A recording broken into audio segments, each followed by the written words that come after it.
muuta, mutta me aloitetaan nyt tämä mun raamattu tuntini ja mulla on aiheena rukoukseen liittyvää lupausta, rukoukseen liittyvää kehotusta ja lupausta. Ja kun on kysymys rukouksesta, niin taitaa olla aika luontevaa aloittaa rukouksella. Rakas taivaallinen Isä, kiitos siitä, että me saadaan olla täällä yhdessä koolla. Me saadaan olla sinun kasvojesi edessä. Ja me kiitetään tässä ihan ensimmäiseksi Jeesuksen ristintyöstä siitä, että meillä on lahjoitettu sovitus, pelastus. Kiitos siitä, että me saadaan meidän syntimme anteeksi. Isä, me pyydetään sitä, että kun me tässä ollaan nyt yhdessä koolla, että sinä oman henkesi kautta olisit läsnä. Antaisit minulle keskittymiskykyä ja sanoja, vaikka tässä on jotain valmisteltuna, niin kuitenkin, että siinä olisi sinun henkesi läsnäolo. Ja ole jokaista kuulijaa lähellä. Isä, me pyydetään sitä, että jokainen saisi sitä, mikä on rakentavaa, mikä olisi kantamassa eteenpäin siellä elämän arjessa. Ja kiitos, että sinä voit sen sillä lailla välittää ihan yksilöllisesti jokaisen sydämelle. Kiitos siitä, että näin me saadaan aina kaikissa asioissa turvata sinuun. Jeesuksen nimessä. Aamen. Ja tässä mä aloitan sellaisella Raamatun lauseella, joka on lohduttanut hyvin lukuisia meitä. Ja mulla on siihen kuvakin, jos se vaan tulee näkyviin. Se on semmoinen kukkakuva. Kaikki, minkä Isä antaa minulle, tulee minun tyköni, ja sitä, joka minun tyköni tulee, minä en heitä ulos. Se on Johannes 6:37. Ja todellakin niin meillähän usko on lahjaa. Ja tämä ei ole mikään sellainen ikään kuin vain sanonta, että on lahjaa eikä työtä, vaan kyse on siitä, että kun usko herää, niin siinä on aina Pyhän Hengen työ. Ja siinä on kysymys Jumalan sanasta ja Jumalan hengen työstä. Ja kuka on Jeesuksen tykö tullut, niin se on sellainen paikka, missä Jeesus tahtoo jokaisen omansa pitää. Tässä on nyt ihan erityisesti sellaisia kohtia, mulle itselle tullut mieleen Johannes 14. Ja nämä Raamatun paikat, ne liittyy siihen, miten Jeesus ennen ristinkuolemaa, ennen ylösnousemusta, millä tavoin hän kohtasi näitä opetuslapsia. Hän ei pystynyt ikään kuin kertomaan niistä suurista muutoksista sillä lailla selkein sanoin, ei olisi opetuslapset ymmärtäneet, jos Jeesus olisi sanonut, että nyt minut otetaan kiinni, minä menen ristille ja kuolen ja nousen ylös. Kyllä hän näistäkin sitten kertoi myöskin selvemmin, mutta hän kuvaili sitä, miten hän on menossa kohta taivaaseen Isän kotiin ja miten siellä on niitä asuinsijoja. Ja hän kuvaili sitä, miten vaikka hän itse on pois, niin silloinkin on Pyhä Henki opetuslasten turvana ja tukena. Ja mä otan näitä Raamatun paikkoja sitten myöskin. Se on Johannes 14, 1, 2 ja 3 mä otan ensin. Älköön teidän sydämenne olko murheellinen. Uskokaa Jumalaan ja uskokaa minuun. Minun isäni kodissa on monta asuinsijaa. Jos ei niin olisi, sanoisinko minä teille, että minä menen valmistamaan teille sijaa. Ja vaikka minä menen valmistamaan teille sijaa, tulen minä takaisin ja otan teidät tyköni, että tekin olisitte siellä, missä minä olen.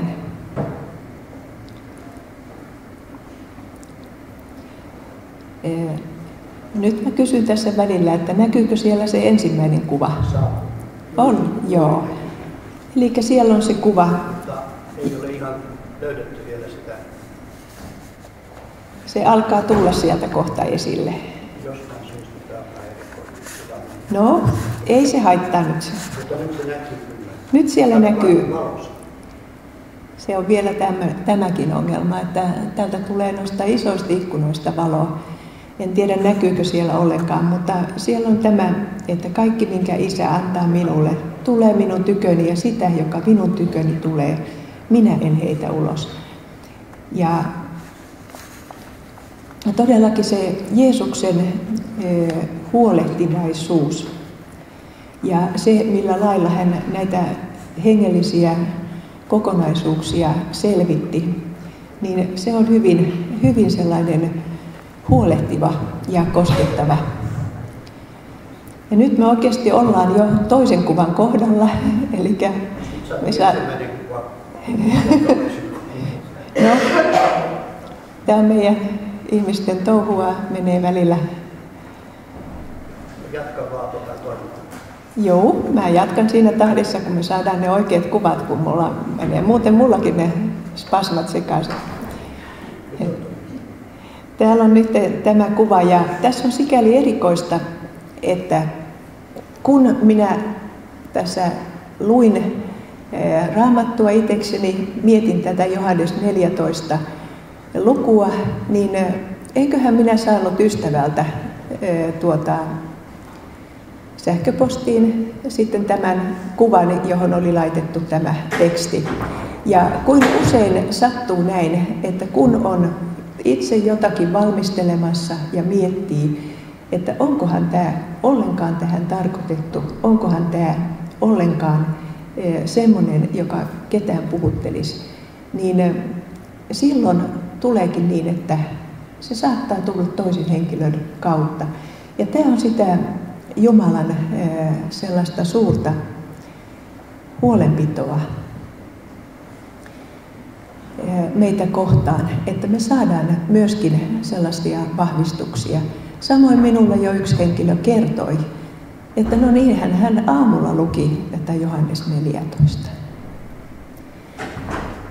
Eli siinä on kuitenkin meille joku tärkeä viesti siinä, että on näin, että Jeesus haluaa jokaisen omansa viedä perille. Ja sitten mä jatkan tätä Johannes 14 jakeesta 16. Ja minä olen rukoileva Isä, ja hän antaa teille toisen puolustajan olemaan teidän kanssanne iankaikkisesti, totuuden hengen, jota maailma ei voi ottaa vastaan, koska se ei näe häntä eikä tunne häntä. Mutta te tunnette hänet, sillä hän pysyy teidän tykönänne ja on teissä oleva. En minä jätä teitä orvoiksi. Minä tulen teidän tykönne. Vielä vähän aikaa, niin maailma ei enää minua näe, mutta te näette minut, koska minä elän, niin tekin saatte elää. Eli tämä totuuden henki, pyhä henki, hän on Jumalan omissa. Ja tässä on kysymys sellaisesta asiasta, että juuri sitä kautta me ollaan eläviä, me ollaan Jumalan lapsia, me ollaan Jeesuksen yhteydessä. Ja jokaisella Jumalan omalla on pyhä henki, totuuden henki. Jokainen voi koetella sitä sanomaa, mitä julistetaan, voi sitä sydämessään tutkia. Onko tämä sitä sanomaa, joka on totta, joka tuo rauhan, joka tuo levon.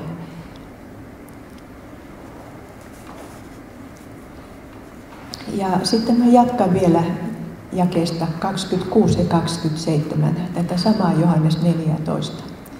Mutta puolustaja, Pyhä Henki, jonka Isä on lähettävä minun nimessäni, hän opettaa teille kaikki ja muistuttaa teitä kaikesta, minkä minä olen teille sanonut. Rauhan minä jätän teille, minun rauhani, sen minä annan teille. En minä anna teille niin kuin maailma antaa. Älköön teidän sydämenne olko murheellinen, älköönkä peljätkö. Ja tässä on ehkä juuri yksi tällainen erotustekijä myöskin. On monenlaista julistusta jos siinä jää hyvin levoton olo, niin se ei yleensä, se voi olla sellainen merkki, että täytyy niin kuin tutkia sitä sanomaa. Tietysti meillä voi tulla levottomia oloja muutenkin, mutta yhtenä asiana on kyllä se, että Jeesus on luvannut rauhan. Ja jo se, että on pelastettu Jeesuksen työn tähden, niin sitten sanotaan, että on rauha Jumalan kanssa. Ja Jumala on rauhan Jumala.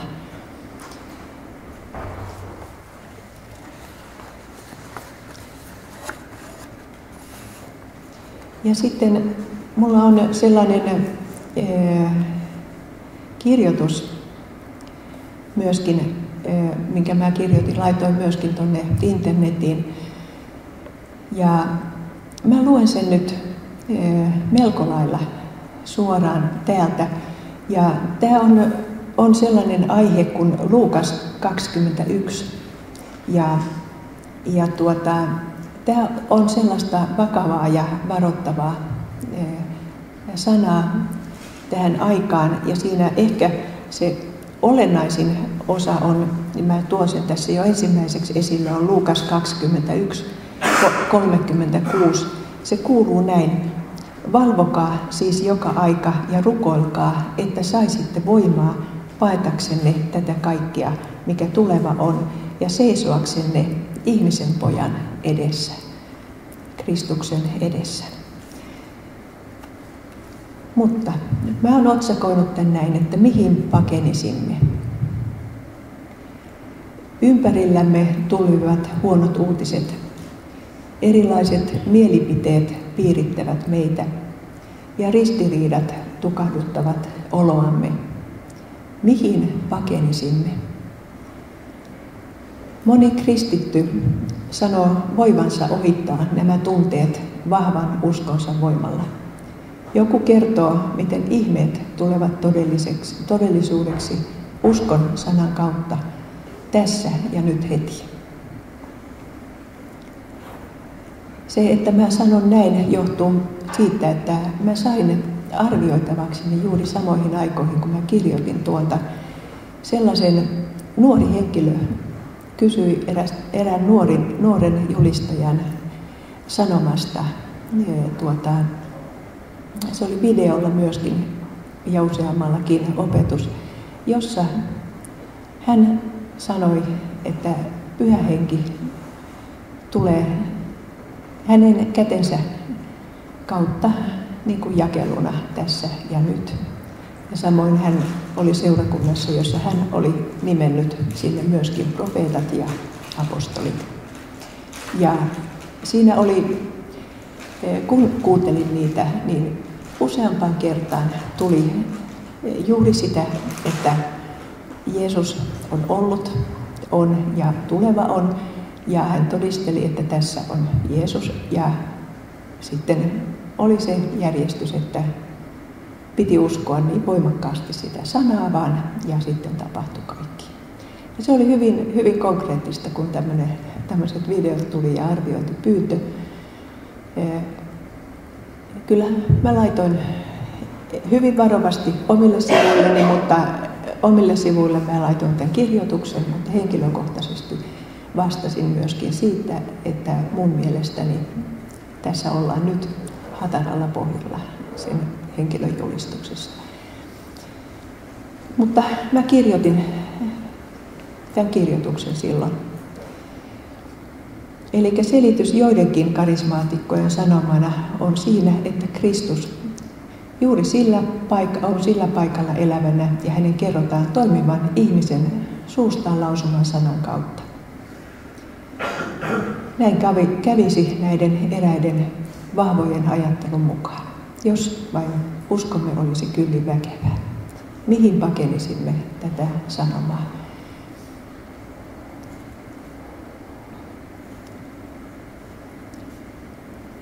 Olen ymmärtänyt, että sana paeta on Raamatussa monessa merkityksessä. Se oli sitä, että paettiin turvakaupunkiin, luolaan, vuorille tai erämaan rauhaan tai virvottaville keitaille. Ja myös Jumalasta käytetään samankaltaisia vertauksia. Jumala on kuin turvaluola tai kuin turvakaupunki. Hän on kuin kallio tai kuin keitaalla oleva lähde. Hän on kuin suojaava lintu poikasille, kuin isä perheelle tai kuin paimen laumalle. Me voimme paeta Jumalan turviin. Siihen hän kutsuu meitä.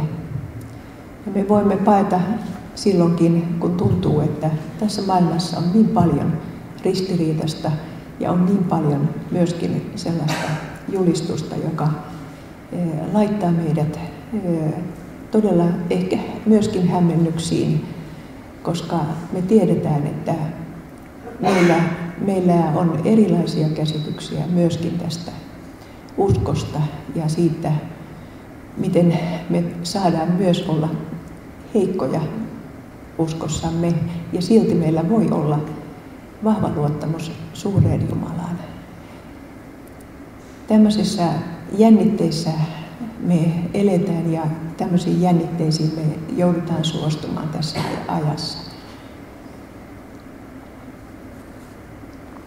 Ja sitten tämä kaikki mulla on mielessä, kun mä luen tästä edelleen Luukkaan 21. lukua, jakeet 8 ja 9. Niin hän sanoi, katsokaa, ettei kukaan teitä eksytä, sillä monta tulee minun nimessäni sanoen, minä olen se, ja aika on lähellä. Mutta älkää menkö heidän perässään, ja kun kuulette sotien ja kapinain melskettä, älkää pelästykö, sillä näiden täytyy ensin tapahtua, mutta loppu ei tule vielä heti.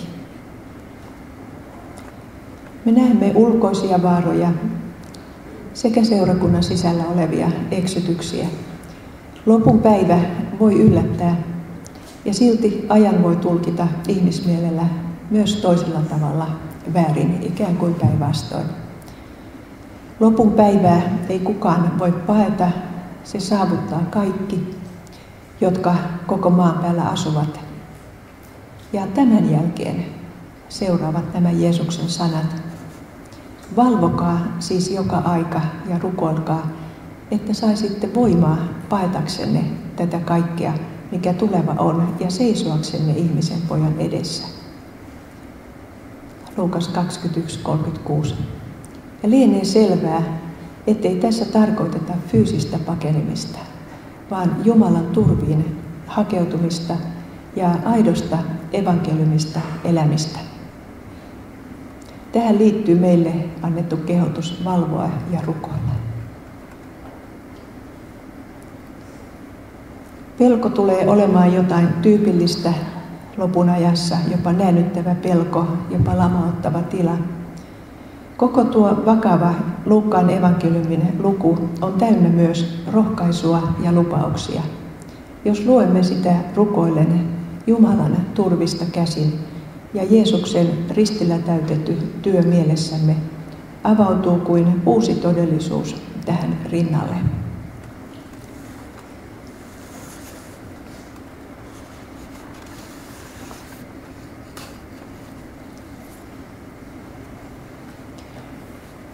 Vapahtajamme Jeesus Kristus on kaikessa neuvonantajanamme ja turvanamme henkensä kautta. Niin kuin tuossa aloitin jo, me Jumalan omat, meissä on Jumalan pyhä henki oppaana, totuuden henkenä, rakkauden henkenä.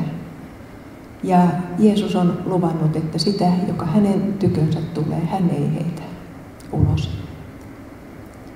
Ja että hän haluaa viedä perille isäkotiin, jossa on monta asuinsijaa.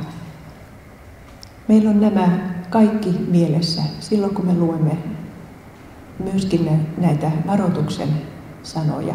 Ja itse ymmärrän niin, että se valvominen, aivan sivumennen mä välillä valvon, mutta se on joku mun ominaisuus. Mutta sitä se ei tarkoita, että yöllä valvottaisiin. Itse ajattelen, että se on ennen kaikkea sitä, että meillä on tietoisuus siitä, että pelastus on Kristuksen työssä. Ja se, että me valvotaan sitä, että meidän uskomme perusta on Jeesuksen täytetyssä työssä. Että tämä ydinasia on meillä mielessä ikään kuin sellaisena kalliona ja turvana ihan kaikessa. Sitä mä ajattelen, että voisi olla se valvominen. Ja tämän saman luvun lupauksia on näin ihmeelliset asiat. Mä oon ottanut ne erillisenä lauseena, poiminut sieltä Luukkaan 21. luvusta. Minä annan teille suun ja viisauden. Meillä on luvattu niitä oikeita sanoja. Ja sitten, mutta ei hiuskarvakaan teidän päästänne katoa. Tämäkin on siinä samassa luvussa. Kestäväisyydellänne te voitatte omaksenne elämän. Mutta kun nämä alkavat tapahtua, niin rohkaiskaa itsenne ja nostakaa päänne, sillä teidän vapautuksenne aika on lähellä. On hyvä voittaa elämä. Sen rinnalla ei ole yhtään mitään voittaa omakseen tätä maailmaa ja sen arvoja ja sen kunniaa. Jeesus on sanonut, että lihamme on heikko. Pyhä henki, joka on Kristuksen henki, auttaa meitä heikkoja. Ja hän myös kirkastaa meille Raamatun sanaa ja Kristuksen sovitustyötä sekä auttaa rukoillessamme. Kyseessä on myös meille luvattu totuuden henki. Ja tähän saamaamme apuun liittyy se, ettei meistä tule väkeviä eikä synnittömiä. Rukouksemme tulee yhä kuulumaan, anna meille meidän syntimme anteeksi. Valvomiseen ja rukoukseen liittyy aitous, lapsen ominaisuus. Heikkouden tunne tulee meille tutuksi ja sanat vahvista minua. Ja rukous on kuin suuri salaisuus. Siitä ei toivoisi tulevan meille ikään kuin lain pykälää, jotain kovaa tai vaativaa. Rukouksen ollessa heikon, avuttoman, hätääntyneen ihmisen sydämessä ja huulilla, se kuitenkin ihmeellisesti saattaa tuottaa sitä kestävyyttä, iloa ja rauhaa. Saattaa tuoda myöskin siihen ahdistukseen ja pelkoon sellaista kärsivällisyyttä ja lujuutta. Mutta kysymys on Jumalan salaisuudesta ja kysymys on tässä kaikessa siitä, mitä Jumalan pyhä henki on vaikuttamassa. Se on myös sitä Jeesuksen suurta huolenpitoa meistä ja halua viedä meitä tässä arkielämässä eteenpäin. Siinä on se, että kun on paljon tätä hengellistä sanomaa, niin mun mielestä on niin kuin tavallaan se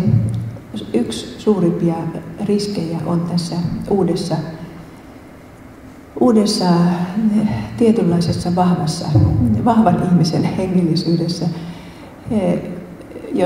jossa edellytetään, että tapahtuu asioita voimallisesti ja heti ihmisen sanan kautta, niin siinä hyvin useasti on niin, että se usko ikään kuin irtaantuu tästä elämän arjesta. Näin mä oon sitä katsonut myöskin. Että se, että me tunnustetaan ja tunnistetaan se, että meillä on huonoja tunteita, meillä on vaikeita tilanteita, meillä on monennäköistä sellaista, mitä me ei ikään kuin päästä pakoon inhimillisesti. Ja sitten toisaalta on tällaista voimakasta uskonnollisuutta, jossa jopa sanovat, että kartoitetaan henkivaltoja tai on läpimurtorukousta. Niitä on hyvin erilaisia tällaisia termejä jo olemassa, mutta siinä kaikessa tulee sellainen ajattelutapa, että suunta muuttuu, että ihminen on ikään kuin suorittamassa. Eikä niin, että ihminen on Jumalan turvissa ja Jumalan aivoituksissa niin, että Jumalan tahtoa me pyydetään ja me pyydetään Jumalan hyvien asioiden toteutumista. Se usko ja rukous on tällaisena aitonakin, se voi olla todella hyvin kestävää ja oikeassa mielessä sitkeä. Ja voi olla jopa niin, että sillä tuntuu siltä, että jaksaako Jumala kuunnella uudestaan ja uudestaan tätä, mitä mä toistan. Mutta siinä harjaantuu huomaamaan näitä eroja. Ja yleensä heikoksi itsenä tunteva ihminen kärsii ja huomaa sen, missä tulee tällainen vahvan ihmisen vaativa rukouselämä tai vaativa julistus. Ja sitä alkaa niin kuin luonnostaan sitten vierastaa. Alkaa kaivata sitä, missä voi olla heikko ja voi luovuttaa niitä asioita turvallisesti Jumalalle. Ja mä sanoisin sitä, että kun me puhutaan rukouksesta, niin mulla itselläni on ainakin vähitellen enemmän ja enemmän tullut se ajatus, että mulla on tärkeintä se, että mä opin tuntemaan Kristuksen työtä, mä opin tuntemaan Jumalan suuruutta, mä opin jollakin tavoin niin kuin hahmottamaan sitä, että mun asiani ja tämän maailman asiat on kuitenkin suuren ja hyvän, rakastavan Jumalan käsissä ja minä haluan olla tämän Jumalan yhteydessä. Että se ei enää ikään kuin se rukous ole välttämättä sitä, että toteutuuko se, mitä minä pyydän. Se ei ole ainakaan se keskeisin asia välttämättä. Ne on tärkeitä asioita, mitä me jätetään Jumalalle ja pyydetään. Ja me ollaan jokainen tärkeitä. Siitä ei ole kysymys. Mutta kuitenkin se on tärkeintä, mitä Jumala on jo tehnyt. Ja se, että hän haluaa pitää meidät lähellään, hän haluaa viedä meidät perille. Ja haluaa, että tämä rakkaus, millä hän on meitä rakastanut, se pääsisi toteutumaan meidän elämässämme. Ja ennen kaikkea iankaikkisuudessa.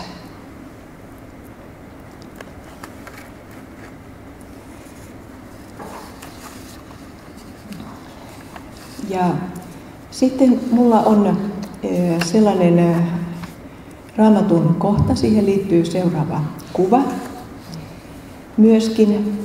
Ja siinä on kuvateksti. Teksti voi olla pientä siellä. Kuva on tällainen ikään kuin iltarusko.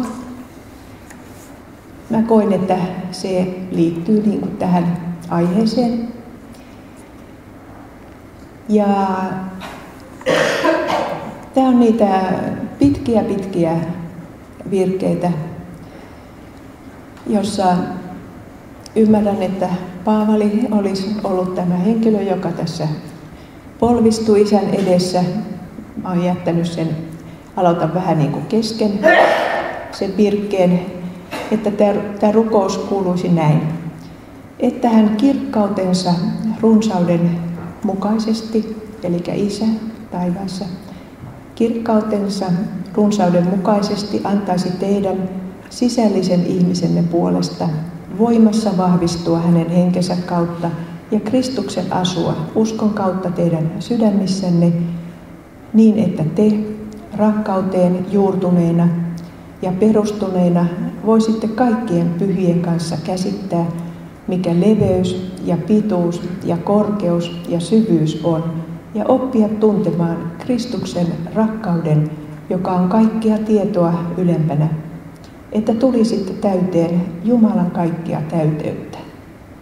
Mutta hänelle, joka voi tehdä enemmän, monin verroin enemmän kuin kaikki, mitä me anomme tai ymmärrämme, sen voiman mukaan, joka meissä vaikuttaa, hänelle kunnia seurakunnassa ja Kristuksessa Jeesuksessa kautta kaikkien sukupolvien, aina ja iankaikkisesti. Aamen. Ja mä tästä aiheesta kirjoitin sellaisella otsakkeella kuin Jumala voi aina enemmän. Ensinnäkin tämä kuvan teksti siitä Efesolaiskirjeen 3. luvun lopusta, mikä just nähtiin ja luettiin. Tämä on semmoinen, mitä mä olen moneen kertaan tankannut ja ihmetellyt ja tuntuu, että se on niin valtavaa, että mä menen jotenkin ihan, en osaa sanoa, mutta se tuntuu niin huikealta. Leveys, pituus, korkeus, syvyys. Se on niin kuin äärettömyyttä joka suuntaan. Ja sisältäen varmaan vielä ajan ja kaikki paikan ulottuvuudet. Ja kuinka paljon näihin ulottuvuuksiin mahtuukaan erilaista tietoa. On sitä tietoa, joka on tuonut paljon hyvää. On tietoa suurista kärsimyksistä, ihmisen toiselle tekemästä pahasta. On suunnattomasti kaikkea sitä, mitä ihminen ei koskaan voisi kestää. On tietoa siitä, miten joku yksittäinen tai yksinäinen ihminen jossain päin maapalloa on hätääntyneenä, väsyneenä tai ahdistuneena. Ja Jumala näkee sydämeen ja Jumala kuulee äänettömän huokauksenkin. Kristuksen rakkaus on kaikkea tietoa ylempänä. Todella kaikkea tietoa. On myöskin sitä tietoa, kun myöskin on aina ollut, että on yritetty myöskin löytää tällaiseen salatietoon, gnoosis, tai on niin kuin muutakin tietoa pyritty. Ihmisellä on sellainen paha taipumus pyrkiä sellaiseen yliluonnolliseen väärään tietoon ja väärään kosketukseen. Niin, tällaistakin tietoa on. Ja Jumala tietää kaikki nämä asiat. Ja kuitenkin Kristuksen rakkaus, Kristuksen työ on niin kaikkea tätäkin ylempänä, niin kaikkea tätäkin suurempaa, että me saadaan Kristuksen turvin olla ulkopuolella myöskin tällaisesta väärästä tiedosta, joka sitoo väärin asioihin. Mutta Kristuksen ristintyön tähden me saadaan olla niistä vapaat. Ja Jumala voi aina tehdä monin verroin enemmän kuin me anomme ja ymmärrämme. Ja meillä on lukuisia niitä alueita, etenkin tämmöisen valhetiedon ja muun alueella.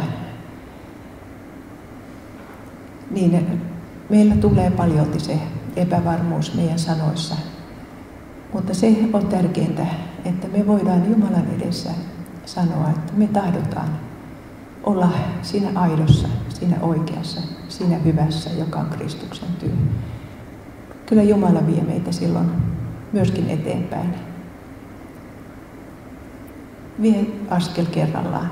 Ja me voidaan aina paeta ikään kuin siihen Kristuksen työn turviin.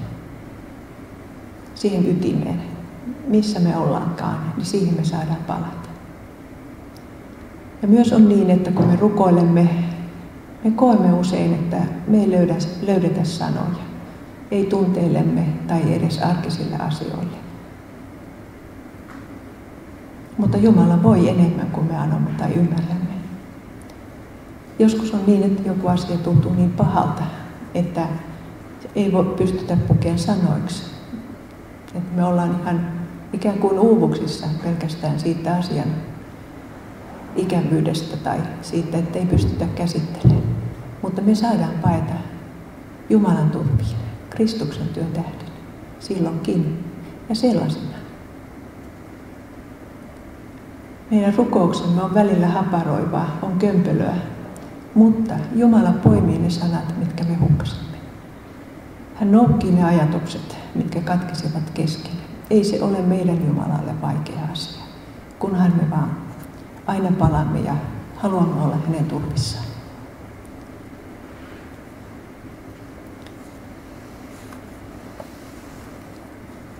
Tämä rukous jollakin lailla, kun siinä viitataan myöskin Jumalalle kunnia yli kaikkien sukupolvien, niin tuntuu, että se ikään kuin sieltä kiirii ja kimpoo tämä valtaisa rukous myöskin tänne meille.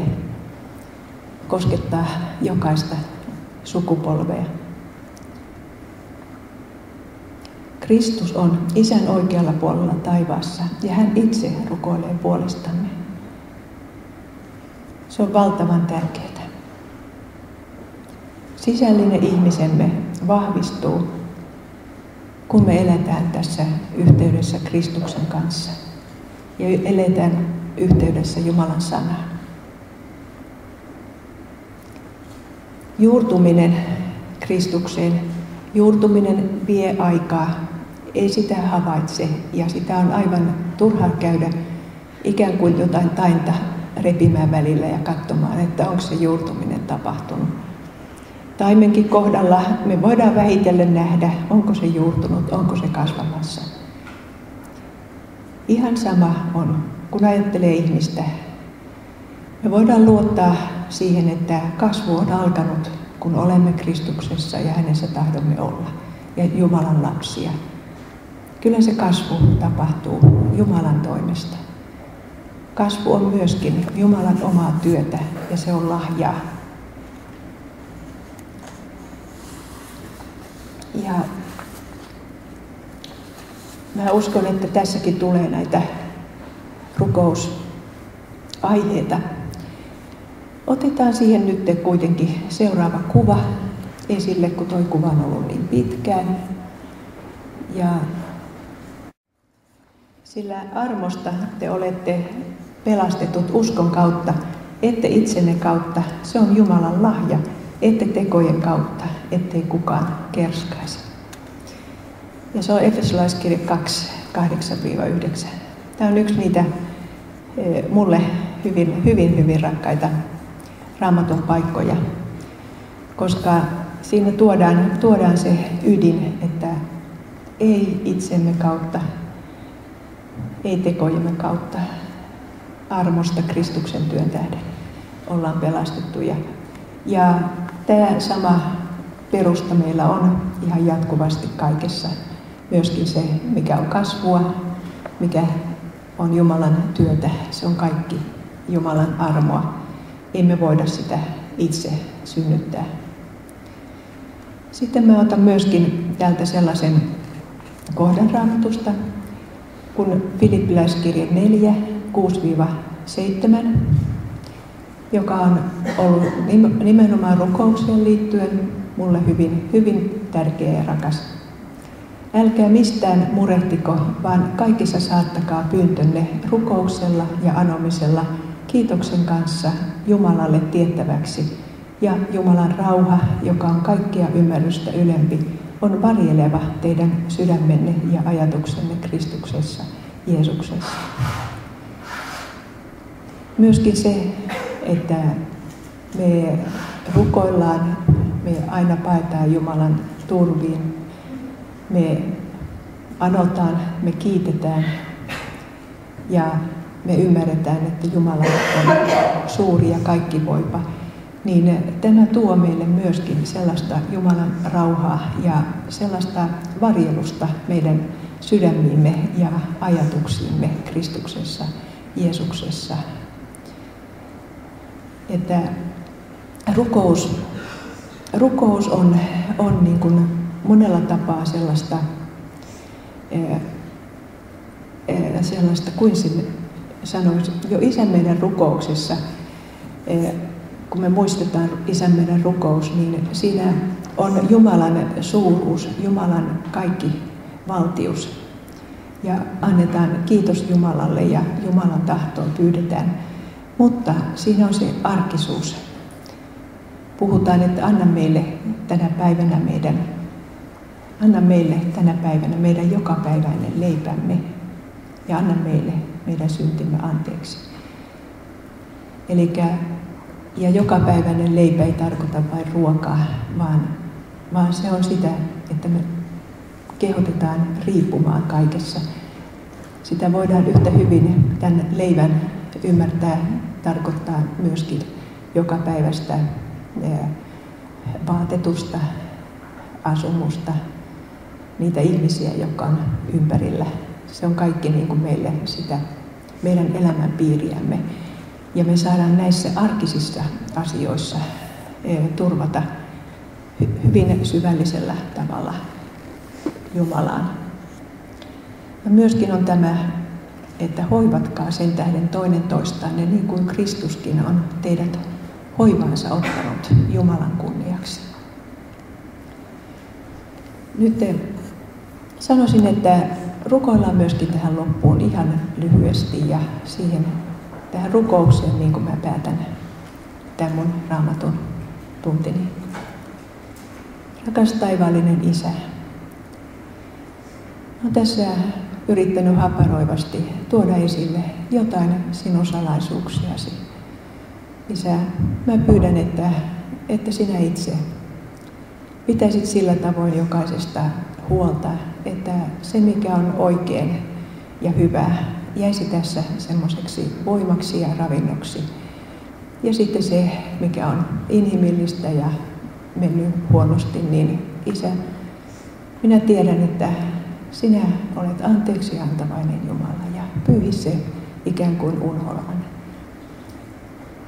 Kiitos siitä, että me saadaan heikkoina, me saadaan kaikissa tunteissamme, kaikissa tarpeissamme aina kääntyä sinun puoleesi. Ja Isä, mä tiedän, että täällä on monella sellaisia pyyntöjä, jotka liittyy siihen, että halutaan pyytää sinun ohjaustasi erilaisiin elämäntilanteisiin. Ja pyydetään myöskin sitä, että meidän rakkaita kutsuisit omaksesi niin, että me näkisimme kerran perillä taivaassa meidän rakkaamme.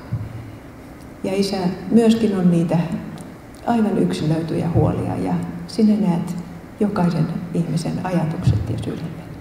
Me vaan pyydetään, että me saadaan ne taakkamme luovuttaa sinun käsisi ja sinä pidät meistä huolen. Jeesuksen nimessä. Amen.